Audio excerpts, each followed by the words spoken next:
Hello दोस्तों, आप सभी का जनता क्रिएशन में स्वागत है। मैं आपकी होस्ट और दोस्त शगुन। आज के इस वीडियो में हम श्री रुद्र संहिता के द्वितीय खंड का 7वां अध्याय सुनेंगे।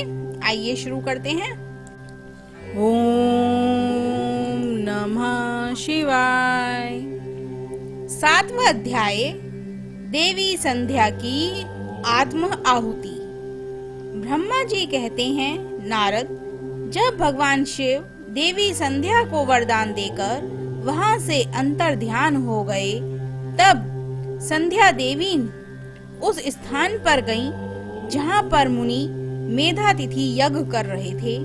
उन्होंने अपने हृदय में तेजस्वी ब्रह्मचारी वशिष्ठ जी का स्मरण किया तथा उन्हीं को प्रतिरूप में पाने की इच्छा लेकर संध्या महायज्ञ की प्रज्वलित अग्नि में कूद गई। अग्नि में उसका शरीर जलकर सूर्य मंडल में प्रवेश कर गया। तब सूर्य ने पितरों और देवताओं की तृप्ति के लिए उसे 2 भागों में बांटकर रथ में स्थापित कर दिया। उसके शरीर का ऊपरी भाग प्रातः संध्या हुआ और शेष भाग सायं संध्या हुआ। सायं संध्या से पितरों की संतुष्टि मिलती है। सूर्य उदय से पूर्व जब आकाश में लालिमा छाई होती है, अर्थात अरुणोदय होता है, उस समय देवताओं का पूजन करें। जिस समय लाल कमल के समान सूर्य अस्त होता है, अर्थात सूर्य डूबता है, उस समय पितरों का पूजन करना चाहिए। भगवान शिव ने संध्या के प्राणों को दिव्य शरीर प्रदान कर दिया।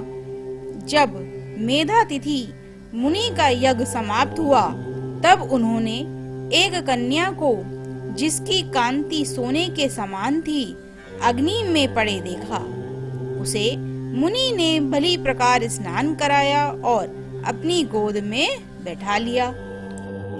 उन्होंने उस कन्या का नाम अरुंधति रखा। यज्ञ के निर्विघ्न समाप्त होने और पुत्री प्राप्त होने के कारण ऋषि बहुत प्रसन्न थे। उन्होंने अरुंधति का पालन पोषण आश्रम में ही किया। वे धीरे धीरे उसी चंद्रभागा नदी के तट पर रहते हुए बड़ी होने लगी।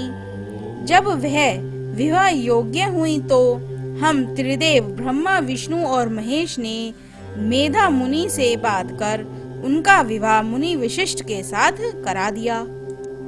मुनि मेघातिथि की पुत्री महासाध्वी अरुंधति अति पतिव्रता थी। वह मुनि वशिष्ठ को पति रूप में पाकर बहुत प्रसन्न थी।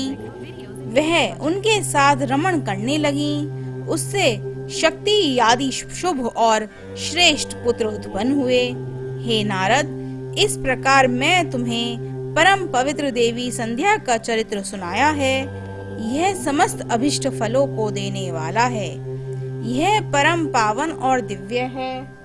जो स्त्री पुरुष इस शुभ व्रत का पालन करते हैं, उनकी सभी कामनाएं पूरी होती हैं।